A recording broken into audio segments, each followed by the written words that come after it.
Hi Table Tennis Junkies. In this week's episode, I'll be teaching you some serve theory, specifically on the serve depth and how each depth will work in specific situations and when to pull them out. So let's get to it.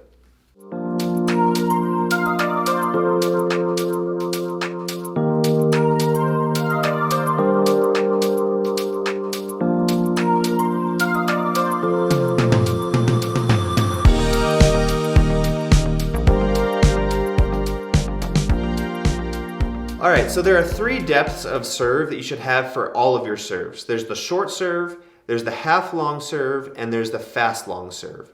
So let's start with the short serve. The short serve is a serve that will bounce more than once on your opponent's side of the table. This is the most common serve at the top levels, and the top players in the world, they almost do this exclusively. So this should definitely be a big part of your game, and almost all of your serves will end up being short.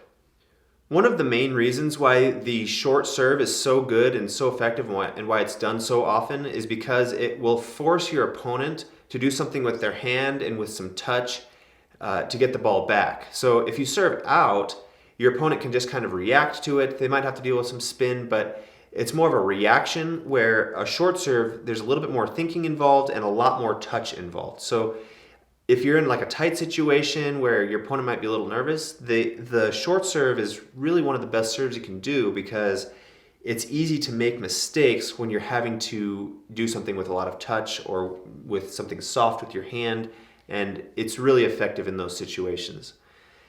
Another main reason why the short serve is so effective is because it prevents your opponent from attacking the serve. One of the fundamental strategies and techniques in table tennis is to get the first attack. It's one of the first things I teach when I have a new student after they have all their fundamentals. You always want to try to get that first attack in. A short serve, if done right, will prevent that from happening, at least on your serve. So it'll force them to come in and do something with their hand and with some touch, and hopefully you'll get the first attack after their return. So a good short serve is going to prevent that, and that's really why, those two reasons are really why it's so common, especially at the top levels. So when do I serve short? It's really the baseline for the half long and the fast serves, and I do it pretty much all the time. And I guess I'll do it if my opponent looks really just ready for the serve, or if I know they're looking for the attack, or if they just have a bad short game. Here's the short ball serve. What I'm doing is I'm getting the ball to bounce more than once on my opponent's side of the table. And as an extra bonus, I try to get the second bounce to land real close to my opponent's end line.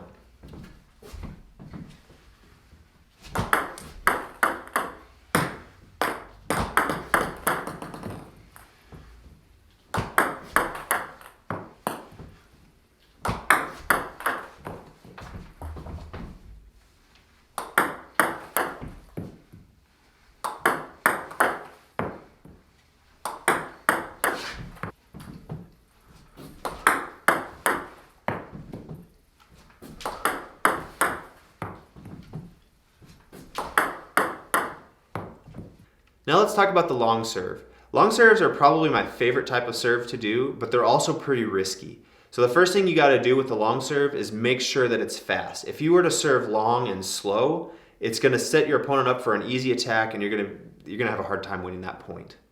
All right, so when should you do the fast serve?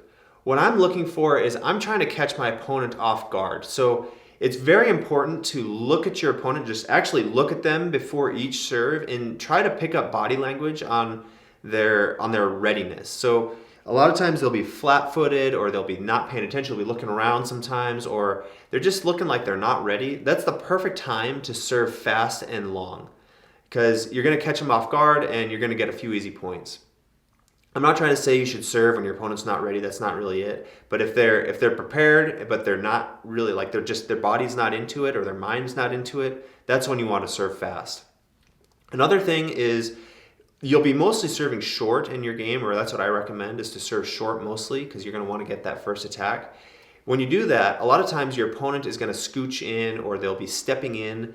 So if they step in too early on a short serve, you can read that and say, well, he's not really prepared. He's just like a autopilot, like he's stepping in every time. So kind of pick up on that and say, if he's stepping in too early, serve fast on the next one, because they're likely going to step in early again, and you'll catch them off guard with that. All right, I'll show you the fast serve here. Remember with the fast serve, I'm just trying to catch my opponent off guard.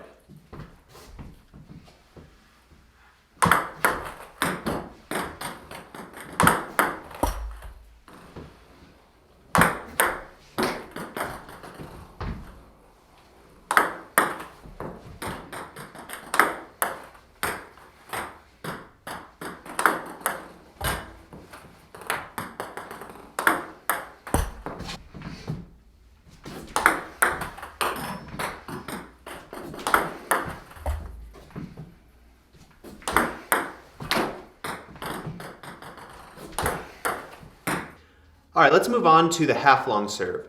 The half-long serve is kind of an advanced serve that I don't generally recommend to most players, but it's an important part of your serving techniques that you should have at some point in your development and in your game.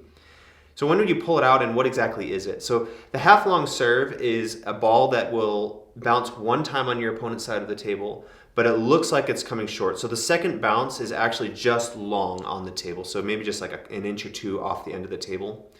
And the reason for doing this is if the fast serves aren't working very well and your opponent is handling your short serves with either drop shots and keeping it low, then a half-long serve, if you can catch your opponent stepping in and trying to do a drop shot on a ball that's coming out, the ball will likely pop up or leak long for your opponent, and it'll set you up for an attack. One of my favorite things about the half-long serve is that my opponent doesn't generally recognize that the ball is coming long and they're not looping it. So if they're stepping in or they're pushing it, you're going to get a pretty easy setup every time.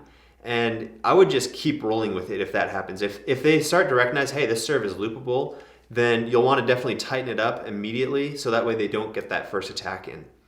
Another tip for the half-long serve is to do it into the backhand, because if the ball is just barely coming off the end of the table, it's very hard to loop the ball with your backhand because the table gets in the way. Where on the forehand, you can let it drop and it's easier. It's much more flexible on the forehand side, and your opponent might end up looping it on the forehand. Even if they're maybe not expecting it to be long, sometimes they'll see it at the last second and they just wait and then they can loop it. So in general, if I'm serving the half long, I'm going to do it into the backhand because it's just a little safer. If you think about the half-long serve, you're giving your opponent the opportunity for that first attack, which is, again, just like a big no-no. It's a huge advantage if you have that first attack in. But if they're not expecting it and you can see that it's working, then just keep rolling with it and keep using it. Here's the half-long serve. I'm trying to do this so it's just barely long and into my opponent's backhand.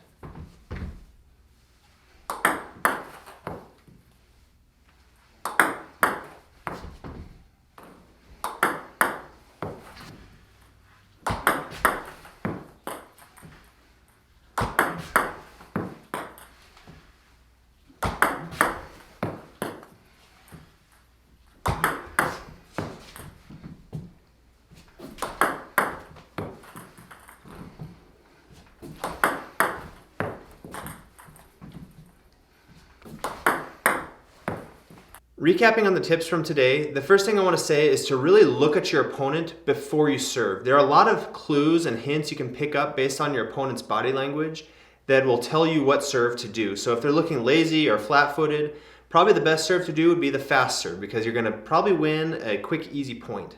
If they do get it back, be ready to rally because the ball is going to be coming back fast.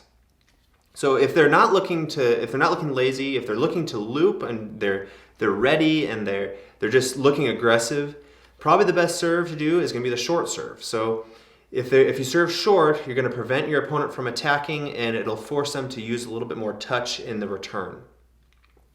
Another thing is if you notice that your opponent has already moved in, maybe prematurely for the short serve, or they're looking maybe not flat-footed, but they're not really looking to loop, maybe the half-long serve is the best serve to do. And with the half-long serve, I recommend doing that into the backhand corner because it's going to be harder for them to attack it out of the backhand. Be careful though, on the half-long serve, you are giving your opponent the ability to attack. So if you see that they do turn the corner or they do loop it with their backhand, get ready to block and get ready to rally. If they don't loop it, and they come in and try to push it or drop shot it, definitely look to attack that one, because it will probably be a pretty easy ball to put away or to loop it. So if they look to loop that one, be ready to block. If they're not, then it'll probably be a pretty easy shot.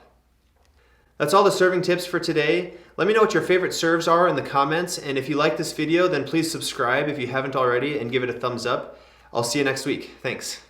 All right, let's talk about the half-long serve. If you're an advanced player, you should definitely have this serve in your game. If you're not, if you're like a beginner or an intermediate player, keep watching my videos and you'll be an advanced player in no time.